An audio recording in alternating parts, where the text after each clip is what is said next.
Eu gostaria, então, de pedir para que retorne ao palco o secretário Paulo Webel. Peço, por gentileza, uma salva de palmas para ele. Convido também o conselheiro e vice-presidente da Anatel, Emanuel Campelo. Por gentileza, Emanuel. Convido o presidente da Sky do Brasil, Stanislau Bassols. Stanis.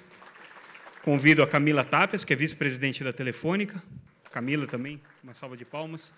O Laércio Albuquerque, que é CEO da Cisco aqui no Brasil. Obrigado, Laércio. Convido o Luiz Tonizzi, que é head da Nokia, também aqui no Brasil. Luiz Tonizzi, está vindo. Convidaria o Tiago Machado, que é diretor de Relações Institucionais da Ericsson aqui no Brasil. Tiago, uma salva de palmas para ele.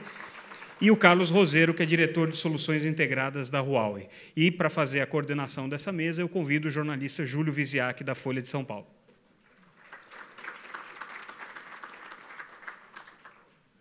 Bom dia a todos.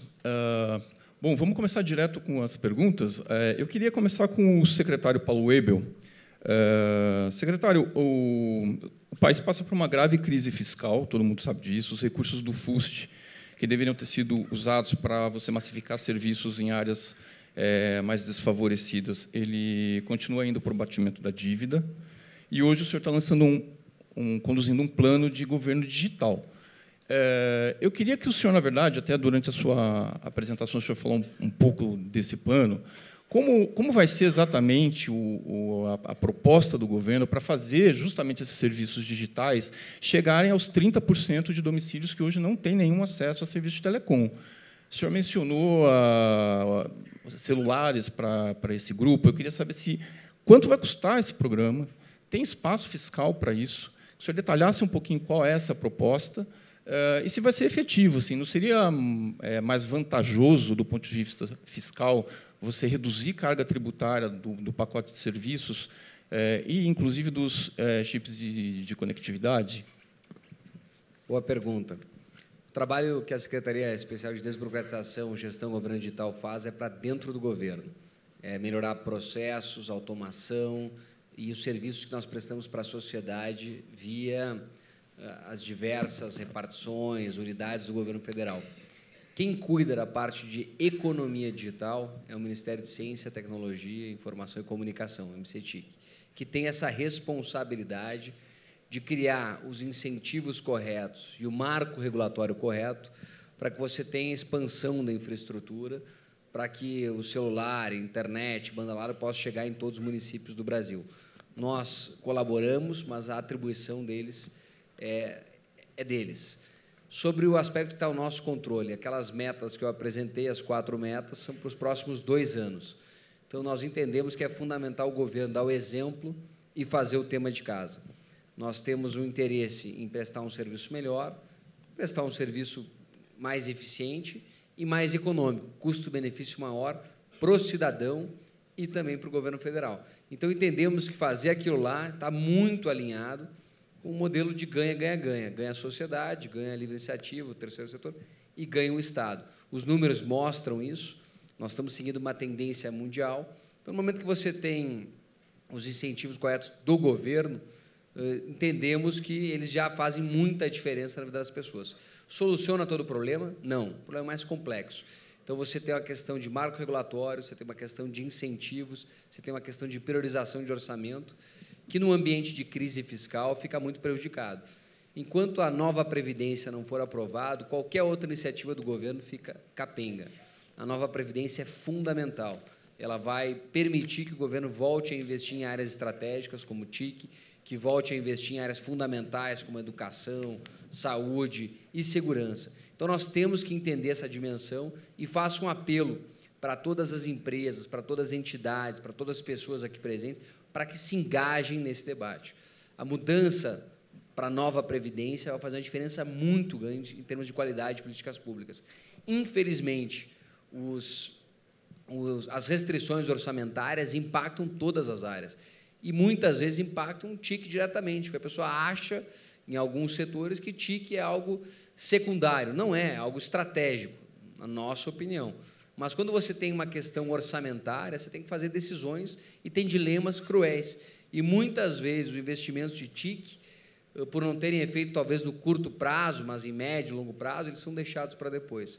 Então, essa mobilização da sociedade, da livre iniciativa, do terceiro setor, é fundamental para, junto com o Congresso, nós aprovarmos a nova Previdência. O governo está fazendo o seu tema de casa, são orçamentos que, grande parte, já estão previstos. Nós temos, inclusive, orçamento do Ministério da Economia, que a gente usa para fazer transformações digitais em outros ministérios, dada a importância do tema. Mas, sem dúvida, a gente precisa rever a questão de incentivos, de funding e de marco regulatório para que a gente possa fazer a transformação da economia como um todo. Mas de onde vem o funding, exatamente?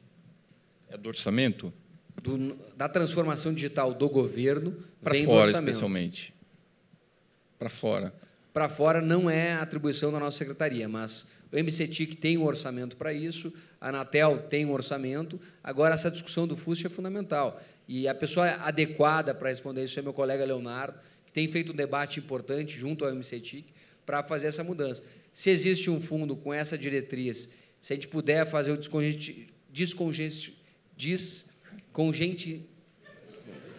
a palavra é complicada, né? Descontingenciamento será o ideal. Agora, a situação econômica ela é preocupante e acaba atrapalhando esses projetos. Queria passar para o conselheiro Emanuel Campelo, aproveitando a deixa que o secretário está nos dando aqui. O presidente da Anatel falou justamente das discussões do Fistel, do FUST. Eu queria, se possível, que o senhor avançasse um pouco, assim, em que pé exatamente estão essas discussões. Me parece uma iniciativa bastante nova da agência entrar numa discussão tributária, né? Eu sempre vi essa discussão acontecendo em nível do Ministério. Como é exatamente essa parceria, por favor? Não, na verdade, o que a Anatel tem buscado fazer é exatamente tentar conscientizar e levar as informações técnicas mais corretas no Congresso. Eu acho que muita desinformação correu pelo Congresso e também em governos passados, né? Com relação a quando se fala em desonerar o setor no campo tributário, se está falando necessariamente de fomentar o seu desenvolvimento, e o setor, como ele é transversal, à medida em que ele se desenvolve, cresce, a economia como um todo cresce, isso gera ganho tributário. Por exemplo, o presidente falou do PL 349, que está no Senado, que busca desonerar exatamente o IoT e as VSATs, e estudos mostram que, na verdade, essa desoneração, em 10 anos, gerará ganho tributário, porque é uma receita que não existe. E não vai existir se isso não acontecer. Eu acho que esse papel mais ativo de diálogo com o Congresso e com o governo, dessa nova gestão da agência, tem sido extremamente produtivo. Eu acho fundamental. Eu acho que não é porque se trata de uma agência reguladora que ela não pode emitir opinião nem fazer análise técnica sobre projetos de lei que dizem respeito exatamente ao setor que ela regulamenta. Eu acho que esse descolamento da realidade só traz prejuízo ao setor. Então, o que a Anatel tem buscado é exatamente esse perfil um pouco mais engajado para a sua missão institucional, que é fomentar o desenvolvimento do setor de telecomunicações. Eu diria que a agência agora está num caminho de buscar, com os pés no chão, trazer uma nova realidade para o setor. Eu acho que seria mais ou menos essa a resposta. Se eu tiver deixado escapar, por favor, me corrija. Só queria entender um pouquinho melhor também o que o presidente mencionou em relação à regulação dessa nova era chamada aí de digitalização. Vai ser uma regulação mais light para esse setor, para esse segmento?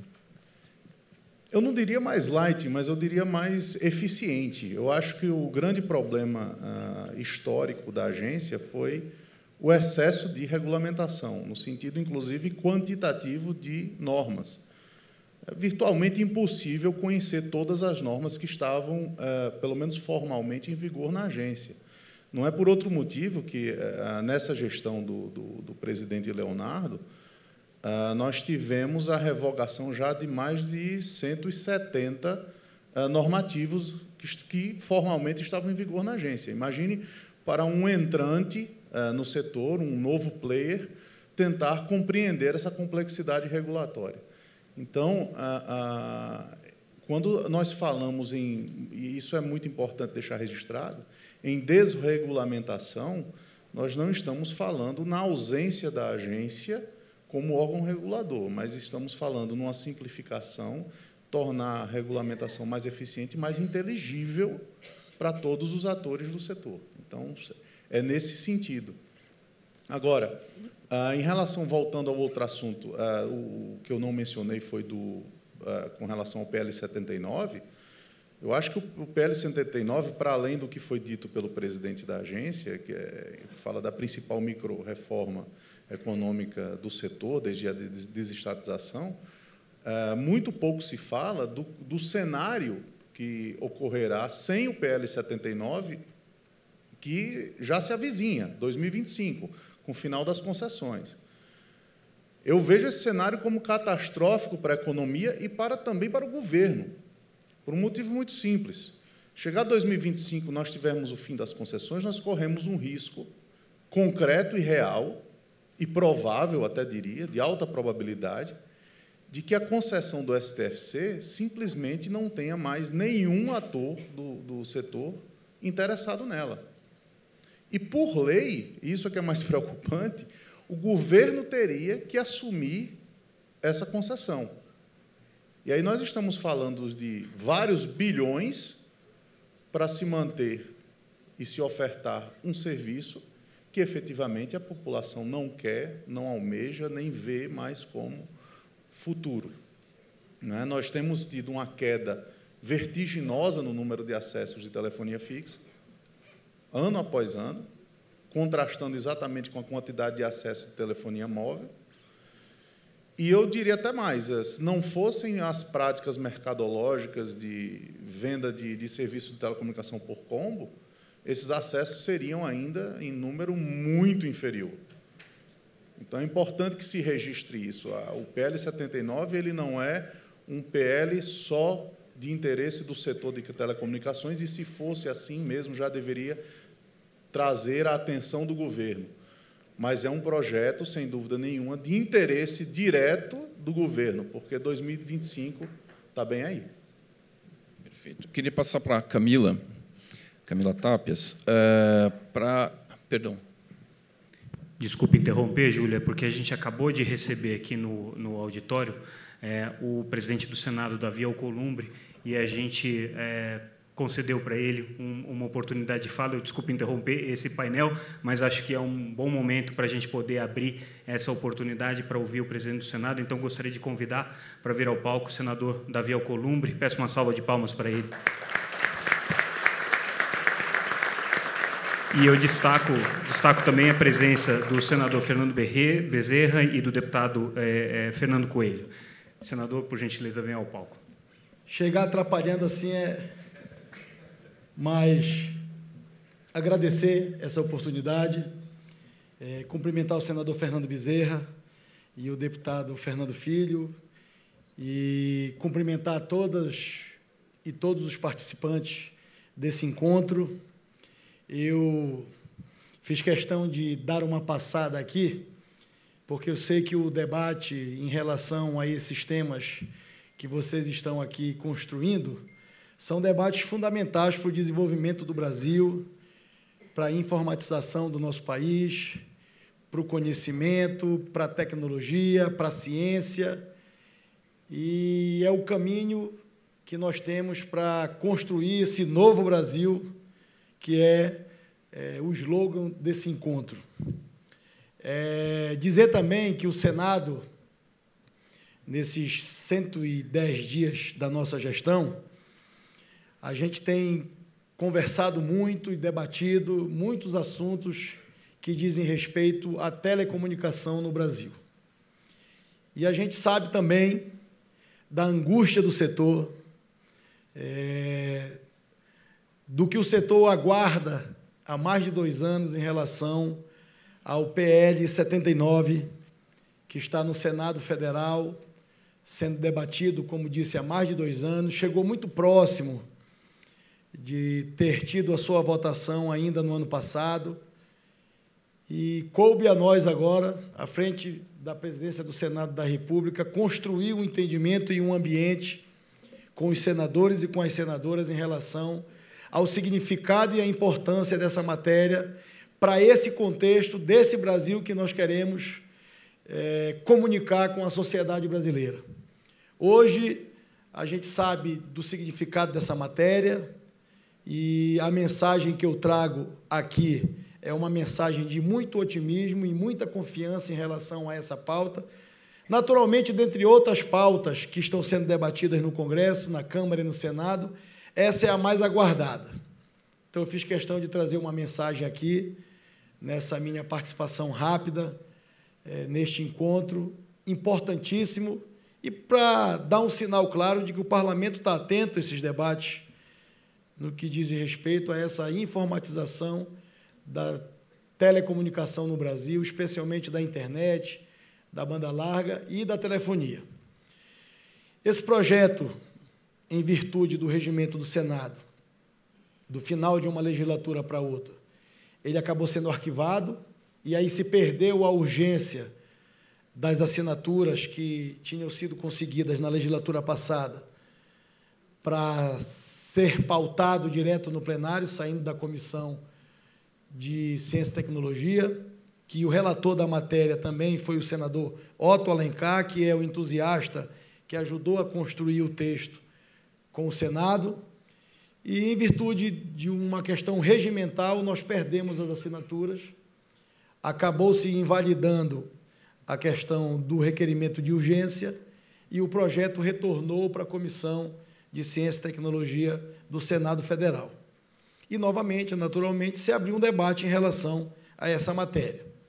Nós conversamos com o senador Vanderlan, que é o presidente da Comissão de Ciência e Tecnologia, e ele, sensível a esta causa, tanto é que já fez várias manifestações no sentido do apoiamento como presidente da comissão em relação a esse projeto, designou também uma senadora do partido do presidente da comissão, que é a senadora Daniela Ribeiro, que tem também se debruçado sobre essa matéria, estudado o projeto, com a legitimidade que tem, e, naturalmente, no início do mandato, ela pede, e a gente compreende, que ela possa se inteirar dessa matéria como relatora da matéria, para que ela possa apresentar o seu relatório. Mas a notícia boa que eu quero trazer aos senhores, que a senadora Daniela, sensível a esta causa, sensível a esta matéria, entendendo o significado desta matéria, ela tem, nos últimos dias, conversado muito com a presidência e com os senadores para tentar, o mais rápido possível, construir um texto que possa resolver esses problemas do passivo que ficaram em relação a esse projeto e construir a possibilidade de votar na Comissão de Ciência e Tecnologia e nós buscarmos as assinaturas para levarmos diretamente para o plenário, para votarmos no plenário do Senado o PLC 79, porque nós sabemos a capacidade de investimentos que as empresas vão ter a partir da aprovação desse projeto, resolvendo um passivo gigante, especialmente da questão dos orelhões e da fiscalização da Anatel, que cumpre o seu papel em fiscalizar os orelhões, e a aplicação das multas tem sido um entrave em relação a esse modelo de concessão que se resolve com esse PLC no âmbito da nova autorização. Então, eu deixo essa mensagem em nome da senadora. A senadora não veio esta semana, mas eu falei com ela por telefone, falei que estaria aqui nesse encontro, e a mensagem que a relatora e o presidente da comissão e os senadores podem deixar para esse encontro é que nós estamos buscando um entendimento para, ainda nesse semestre, resolvermos essa matéria e entregarmos para o Brasil a capacidade de investir nas telecomunicações, no avanço da telecomunicação, e a gente poder ter 20, 30 bilhões de reais de recurso novo investido na expansão da rede no nosso país. Muito obrigado por essa oportunidade. Esse debate, que ele seja muito produtivo, que ele seja um debate de alto nível e que a gente possa, de uma vez, diminuir as desigualdades, porque melhorar a informatização do Brasil é, sem dúvida, diminuir esse abismo das desigualdades no nosso país. Muito obrigado.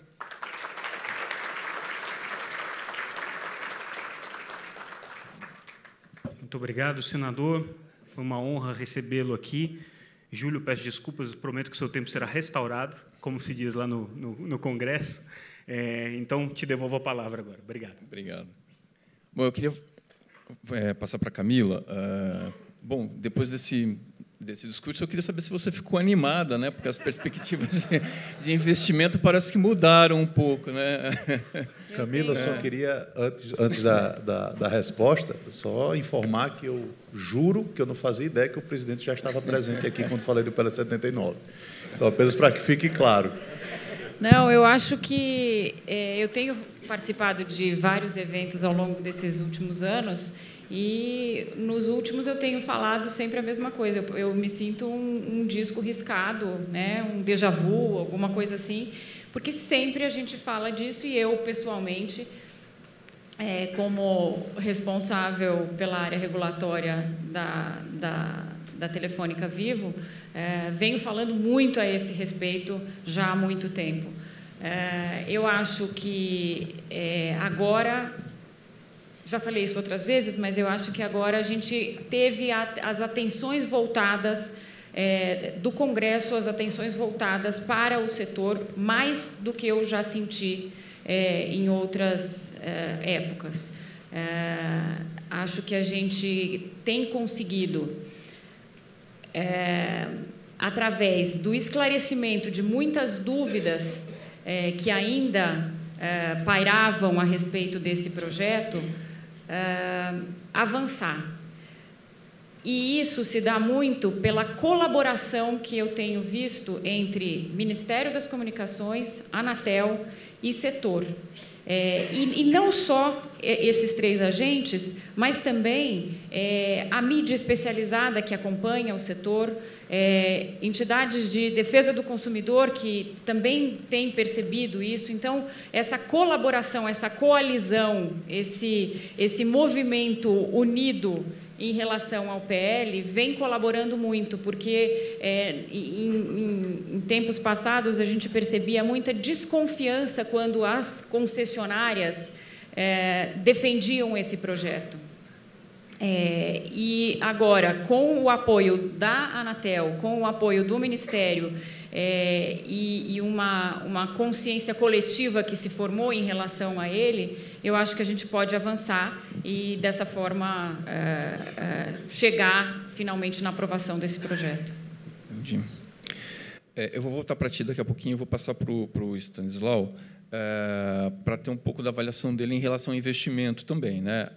O Christian colocou muito claramente aqui o impacto de toda a estrutura, seja ela tributária, regulatória, no resultado da Telefônica, né? Eu queria saber se essa nova perspectiva melhora um pouco esse quadro, olhando para dentro, o balanço da empresa. Bom, primeiro, bom dia a todos. Vou começar e terminar minha resposta com 2 temas positivos. Um é que eu acredito que nós somos uma geração privilegiada.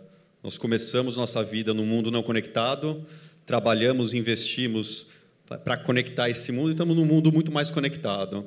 Isso traz benefícios e desafios.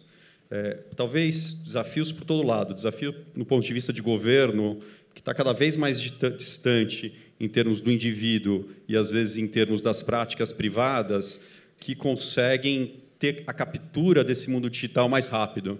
Então, quando a gente enxerga o secretário falando do governo buscar essa captura, a gente fica animado, porque essa captura traz mais eficiência para o governo. Segundo, do ponto de vista até de impostos, porque se a gente olha o telefone há 20 anos, é um artigo de luxo, e se ele tinha impostos como artigo de luxo, talvez fizesse sentido. Hoje, ele é uma necessidade básica. Todos nós aqui estamos falando que conectividade é algo básico e necessário para o desenvolvimento. Como que a gente faz para alterar o quadro para esse novo cenário? Mas é um cenário que está se transformando. A gente está vivendo essa transformação e a gente precisa se adequar e ser contemporâneo. O terceiro, e aí eu vou falar, estou numa empresa de entretenimento, está num mundo que muda muito rápido. Então, se a gente olha, sei lá, próximo dos anos 2000, você tinha cerca de 50 canais na TV paga, dá um salto para agora, você tem centenas de canais, você tinha, nascendo em 97, o Netflix, em 2007, o Netflix começando a fazer streaming com 7 milhões de usuários, 2015, 70 milhões de usuários. Esse ano, ano passado, mais de 140 milhões de usuários. E, junto com ele, carregando uma mudança enorme na indústria. Você tem AVOD, TVOD, SVOD, ou seja, uma mudança enorme e players novos trabalhando de um jeito diferente. Se antes a gente conseguia diferenciar claramente quem fazia conteúdo, quem empacotava conteúdo, quem distribuía conteúdo, quem fazia conectividade, e, finalmente, até devices, hoje é difícil fazer isso. Você tem Comcast e AT&T nos Estados Unidos que estão presentes em todos esses eixos. Google, que está presente em muitos desses eixos. E assim vai. O Facebook fazendo o papel de free-to-air, ou seja, um nível de transformação que é muito rápida e um nível de regulação e regulamentação e até de legislação no Brasil que é muito alto. Como que você tem segurança para investir em algo que se transforma tão rápido quanto a tecnologia, quando a regulamentação ela é tão grande, tão ampla? Talvez o ponto seja, como comentou o conselheiro Emanuel, ou como comentou o presidente Leonardo, ser mais light nessa regulamentação, enxergando qual a consequência, o que você busca nela. Talvez o que a gente busca é ter mais opção, mas a tecnologia já está trazendo mais opção. É ter um custo menor e mais competitividade, mas a tecnologia está trazendo ambos. Se você ter mais economia, a gente está discutindo aqui que a tecnologia está trazendo mais economia e fazendo a gente avançar mais em termos de crescimento do PIB. Ora, se a gente está buscando e conseguindo tudo isso com a própria tecnologia, talvez não seja na regulamentação e na legislação que a gente vai conseguir fazer, mas talvez o contrário, talvez deixando ela mais leve, mais light, a gente consiga acelerar mais. E, por fim, eu falei que ia terminar de uma forma também positiva, eu acho que a gente está num setor que ele é privilegiado, porque, olhando a PNAD, que foi divulgado ano passado, eu vi os números do Christian, mas quando você olha por domicílio, Camila, mais de 90% dos domicílios têm pelo menos um celular. E você tem só 66% dos domicílios com tratamento de esgoto. Então, acho que esse grupo que está aqui, o grupo que trabalha nessa indústria, fez acontecer para que nós fôssemos muito mais um motor de desenvolvimento do país do que um freio. Eu acho que a gente tem que continuar com todas as ações que a gente está discutindo aqui para que isso continue sendo realidade. Vocês acham que vocês vão conseguir levar serviço justamente para as áreas que hoje ainda têm demandas do século XIX, que nem esgoto tem?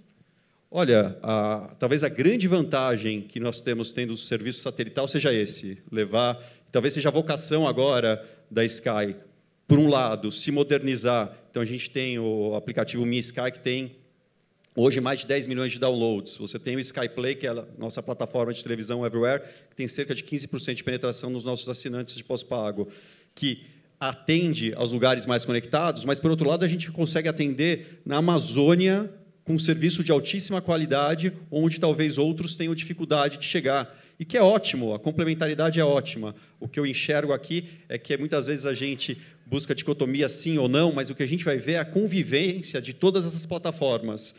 E é algo que a nossa geração viu, né? A nossa geração viu diversas tecnologias nascerem, algumas morrerem, mas muitas conviverem. É o que a gente vai ver de novo. Acho que vai ser isso.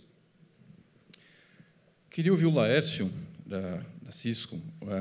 O Laércio, a Cisco está no país há muitos anos, fornecendo equipamentos e monitorando até a evolução da internet no país, né? Eu queria saber se, na sua avaliação, esse novo input que o governo está dando, né, com a proposta de governo digital, sinaliza que o avanço das tecnologias de informação não vão ficar simplesmente restritas a uma oferta pela iniciativa privada. Se, de fato, o Estado vai, de fato, estimular esse mercado, né? Não, obrigado pela oportunidade de estar aqui representando a Cisco, que, aliás, falou que está há muito tempo no Brasil. Ela faz, esse ano, 25 anos no Brasil. Então, é um ano de celebração para a gente aqui, conectando os brasileiros há tanto tempo. Eu até, pegando a tua resposta e dando aqui os parabéns pela palestra do Webel, no mercado corporativo, né, onde eu tenho certeza que todos aqui, né, se eu perguntar quantos de vocês tiveram a oportunidade de assistir a televisão hoje? Pode levantar a mão, porque não é pegadinha, não. Pode levantar. Não, uma pelo menos. Mas quantos de vocês acessaram o celular para alguma aplicação que seja, ou banco, ou check-in, ou algo desse tipo? Então, olha para o lado. Então, digitais, todos nós já somos cidadãos digitais e consumidores digitais, porque as empresas, o mundo corporativo, colocou né, onde a transformação digital tinha uma prioridade lá em 10º lugar no ranking, 9º, 8º, 4º. Hoje, se você perguntar para qualquer CEO se você tem um projeto de transformação digital, é uma pergunta até estúpida. Por que não? Porque todos os projetos têm a ver com o digital. O que existe são projetos no mundo digital. E sempre se falou no mundo corporativo, né? Houve o CIO, hoje chamado também de CDO, Chief Digital Officer, onde as empresas se uniram dentro de seus vários setores, seja a área de seguro, a área de cartões, cada um tinha um diretor, vamos dizer assim, de informática. De repente, tudo se juntou a um CIO, e sempre se disse de ter um CIO do governo, que é o que precisava ter. Precisa ter um plano do governo digital, um CIO do governo digital, onde tem alguém que crie para os estados uma espinha dorsal de como digitalizar o nosso país. Porque digitais todos nós já somos, ainda não chega em todos os cidadãos, ainda não chega, mas se você criar a espinha dorsal com plataforma correta, tendo utilidade para os dados todos que são coletados hoje, que existem, poucos servem para muita coisa, é o caminho correto. Que Deus abençoe e te dê muita força e paciência para continuar vencendo você e toda a equipe. E o ponto que eu ia tocar também em relação ao trabalho, tanto no Brasil como o governo pode ajudar, talvez eu queria só colocar esse ponto, talvez fora da curva, porque eu não escutei muito disso desde os painéis de ontem, o como e é o papel que a Cisco espera desempenhar, porque a Cisco é uma das maiores plataformas de tecnologia do mundo, maior plataforma de conectividade segura, colaboração e cybersecurity, mas o nosso papel no Brasil será a inclusão da sociedade. Milhões de empregos nessa transformação digital serão eliminados, ponto. E milhões de empregos serão gerados. E não existe vencer se você não vencer, incluindo a sociedade e a empregabilidade para todos os estados do nosso país.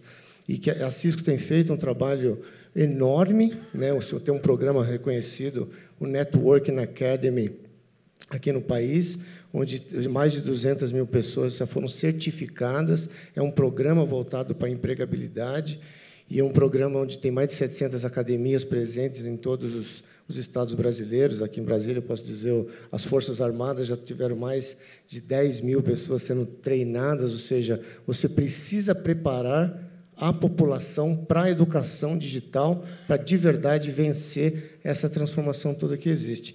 Tem até, só para terminar aqui, um estudo que foi feito pela Cisco, juntamente com o Gartner, chamado Digital Readiness.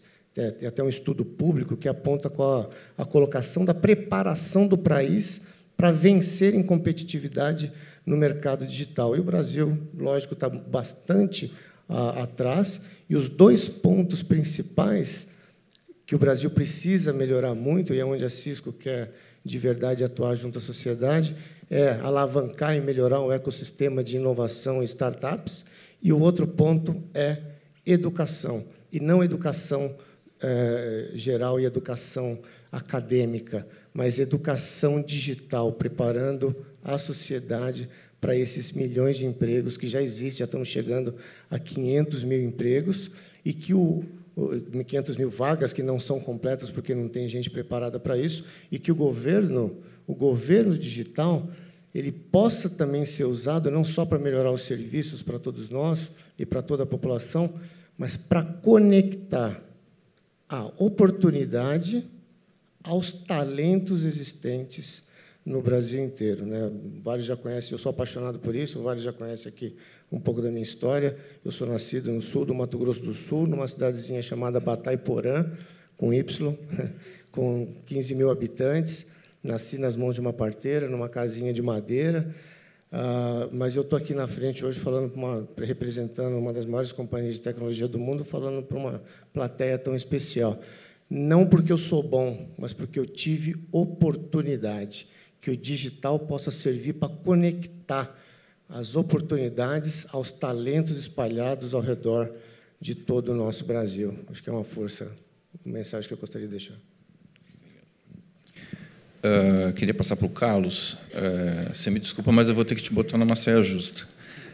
Nos Estados Unidos, a Huawei ela virou alvo do governo. E aqui no Brasil, a gente tem sinais muito truncados em relação a como o governo Bolsonaro vai lidar ou tratar as empresas chinesas e a China propriamente dita.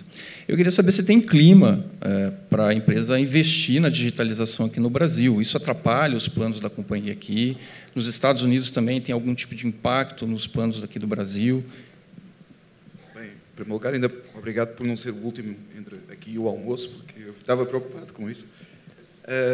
Bem, a Huawei está há 21 anos no Brasil, então, não 25, mas 21, e tem uma agenda bastante ativa a nível comercial e institucional.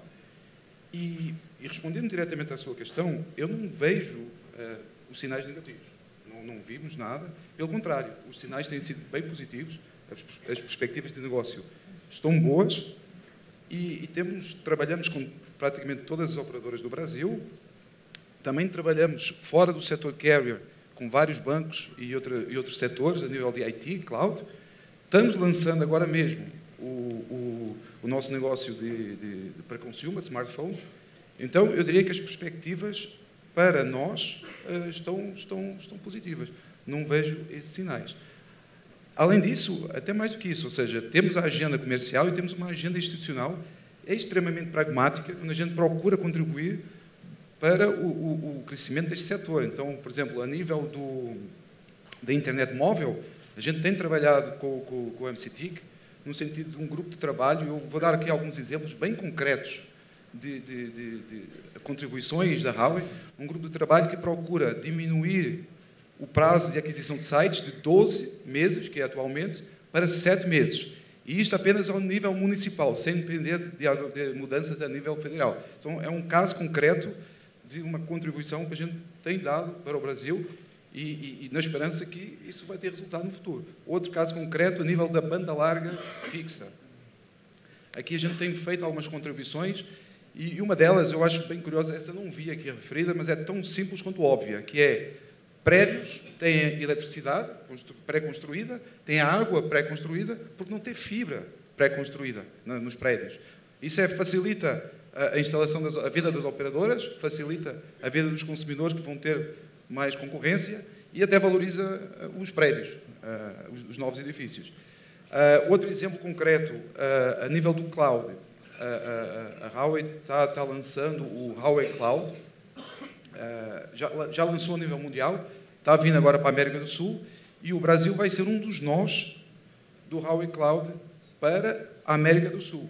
Então, eu acho que isto é mais uma prova que a Huawei acredita no Brasil, e como diz o slogan, a gente é Huawei do Brasil, no Brasil, para o Brasil.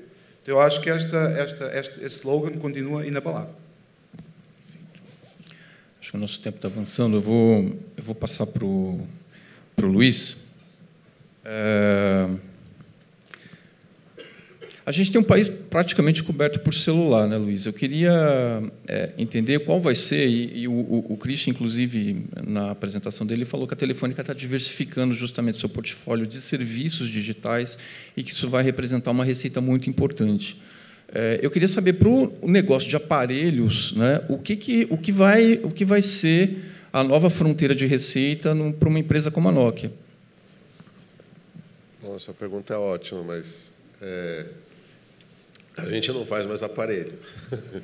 A Nokia pegou, até esclarecer para quem possa ter dúvida, a Nokia licenciou a parte de aparelhos, né?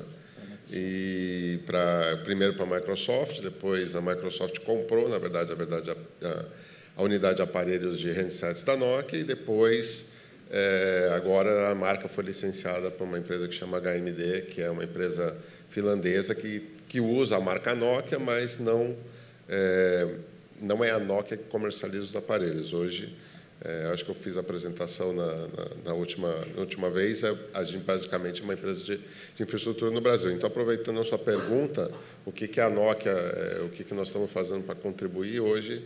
A Nokia, como uma empresa de infraestrutura, a Nokia é uma junção, vamos dizer assim, ou aquisição de múltiplas empresas no setor nos últimos anos, ultimamente até a própria aquisição da Alcatel-Lucent. Com isso, nós temos presença nesse mercado, falando de digitalização e mesmo na parte do governo, hoje dos mercados praticamente que lançaram 5G no mundo, nós estamos presentes em todas as operadoras coreanas, em todas as operadoras americanas, trabalhando no Japão, trabalhando aqui na América Latina, o primeiro 5G na Antel no Uruguai. Então, a gente está realmente apostando que o 5G é uma plataforma, como foi dito por vários, uma plataforma que vai revolucionar todo o setor e é a plataforma para isso. Porém, a Nokia também não está focada somente nisso, a gente trabalha também tanto no mundo, e 90% do nosso negócio hoje é focado no mundo que a gente fala privado, mas a gente também atende as entidades de governo, as entidades públicas, de uma forma geral. Então, a gente tem uma plataforma que eu diria que hoje, junto com o outro lado, né, se dividir o mundo entre Ocidente e Oriente, se tem uma empresa no Oriente que tem um portfólio hoje end-to-end, tem uma que vai desde o acesso móvel até vamos dizer assim, ao core da rede, e tem uma empresa no Ocidente fazendo a mesma coisa que, no caso, a Nokia. Então, aqui no Brasil, a gente está presente em todos os operadores. A gente enxerga com o tema de como digitalizar o Brasil e como melhorar os serviços como um todo. É exatamente isso, como a gente consegue juntar hoje o que é o público e o privado. Antes, a gente via os operadores construindo rede. Muitas operadoras têm sua área de B2B, sua área de B2C, né? O assinante pré-pago, o assinante pós-pago. A gente vê que esse limiar do que é um B2C ou um B2B, isso não vai existir no futuro muito próximo, que a quantidade de conexões e do ponto de vista de como a rede vai ser tratada, a informação vai ser tratada, ela vai ser única. Não vai ter essa divisão hoje. Hoje, muitas vezes, quando o governo vai lá e constrói a rede dele, a operadora constrói a rede dela, uma se interconecta com a outra e procura os pontos de sinergia. A gente acredita que, no futuro, com o advento dessa nova plataforma, vai existir uma rede única, que você vai usar dispositivos como slicing, outras vamos dizer assim, tecnologias que vão estar, ou aplicações que vão estar em cima dessa camada física que nós estamos falando, que é o 5G, ou os grandes backbones, ou aquele roteador, aquela caixinha que a gente vê chegando na casa de cada um. Aquilo, na verdade vai ser um enabler para várias coisas que vão acontecer on top. Então, esse é um pouco... A gente está investindo no Brasil. Falando no Brasil e para os brasileiros, como o meu colega disse, a gente acredita que esse tema do IoT é um tema que realmente vai fazer toda a diferença no mercado. Nós, como Nokia, estamos investindo e colocando uma plataforma no Brasil para o Brasil. Ela não tem destino para a operadora A, B e C ou para o governo. Não, é uma operadora, é uma plataforma agnóstica. Vão ter 12 plataformas dessa no mundo, todas interconectadas. E qual é a beleza disso? Se tem um caso de uso, a AT&T é um usuário dela nos Estados Unidos. Se tem um caso de uso do agronegócio ou de uma Power Utility nos Estados Unidos, ela pode ser imediatamente replicada no Brasil com o uso dessa plataforma. Ou seja, elas são todas interconectadas e os casos de uso e o ecossistema que vai se construir de fornecedores, sensores, aplicações em cima dela, ela vai ser compartilhada de uma forma que todos possam ter o uso dessa escala e desses casos de uso diferentes ao longo do mundo. Então, o Brasil vai receber, a partir de julho, essa plataforma ela já vai estar operando aqui no Brasil. Você tem ideia de qual vai ser o peso desse negócio para a Nokia, aqui no Brasil? A gente espera que esse mercado de 5G e IoT ele vai representar mais ou menos 50% do negócio da Nokia no Brasil. Para a gente encerrar, eu queria passar para o Thiago. Thiago, a exemplo da Nokia, a Ericsson também atua em diversos outros países. Eu queria saber se existe algum modelo de referência no mundo que pudesse ser comparado com o Brasil e qual a experiência lá fora que possa ajudar o desenvolvimento da digitalização aqui no Brasil. E também qual vai ser a contribuição da Ericsson para esse processo aqui. Certamente. Muito obrigado pela pergunta. Boa tarde a todos. Quando a gente pensa no Brasil, a Ericsson, a primeira vez pisou aqui, em 1891, quando o nosso fundador Larus Magnus Ericsson veio trazer um telefone para Dom Pedro II. Esse ano a gente completa 95 anos de presença oficial contínua no Brasil. Então, a gente vem acompanhando e vem conduzindo essa digitalização do país há muito tempo, não só do Brasil, mas de vários outros países da região e do mundo. Hoje nós estamos em 180 países do mundo, trabalhando com todos os maiores operadores de rede. Mas eu queria fazer uma reflexão sobre o que é a digitalização e até pegar o gancho do que você fez a pergunta no final. Qual que é o nosso papel, mas, sobretudo, qual que é o papel do Brasil e o que isso pode significar. A Cláudia apresentou para a gente um estudo interessante, que é o Global Competitiveness Index, do World Economic Forum, e ele mostra que o Brasil está em posição 72 no ano passado, e esse índice ele é composto por 12 pilares. O pilar onde o Brasil tem a nota mais alta, e ele está em 10º no mundo, é o mercado interno. Mas isso não é tanto mérito nosso, é mérito do nosso tamanho, somos uma economia grande, somos 210 milhões de pessoas. O segundo pilar onde o Brasil tem a nota mais alta, e nós estamos em 40º nesse quesito, é em capacidade de inovação. E é sobre essa capacidade de inovação que a gente tem que investir as políticas públicas do futuro. Não é sobre uma capacidade, talvez, que a gente não tenha em outro setor, ou sobre uma expectativa do que poderia ser qualquer outro setor das nossas políticas públicas ou políticas industriais. Quando a gente pensa na capacidade de inovação do Brasil, é a capacidade de inovação para construir a digitalização. Entenda-se aqui, digitalização é a digitalização de todos os setores, não a digitalização do que nós entendemos como nosso negócio, nós que estamos aqui nessa sala, que somos os pivôs, que somos a plataforma tecnológica, mas a digitalização do campo, a digitalização da indústria, a digitalização dos transportes das cidades. E essa digitalização já começou. Então, não é a pergunta que nós vamos fazer no futuro, é o que nós vamos fazer no presente para sermos competitivos no futuro, para poder atrair investimento no futuro. E, se a gente quer uma referência, a gente pode pensar nos Estados Unidos. Nos Estados Unidos, hoje, 7% da economia americana é economia digital. 7% da economia americana são em torno de 1,4 a 1,5 trilhões de dólares. Se a economia digital americana fosse um país, seria a 13ª maior economia do mundo. Seria maior que o México, seria maior que a Espanha, seria empatado, talvez, com a Rússia, e seria maior que a Arábia Saudita. Se tem um melhor exemplo de que a economia digital é o novo petróleo, eu não sei, mas a economia digital americana é maior do que a Arábia Saudita. Então, olhando para frente, qual vai ser o tamanho da nossa economia digital? Qual vai ser a participação do nosso PIB que vai ser produzida a partir da digitalização? Todo mundo sabe que o agronegócio é 23% do nosso PIB. Ok. Mas quanto disso vai ser o agronegócio digital? Quanto disso vai ser criado de valor adicional aos nossos 7 trilhões de reais hoje, a partir da digitalização de todos os setores da nossa economia? E é esse o papel que a Ericsson sempre buscou construir junto com os seus clientes. Bom, eu queria agradecer a todos os palestrantes, os debatedores aqui. A gente vai encerrar, conforme o Samuca está aqui me pressionando já. E agradeço a todos. Obrigado.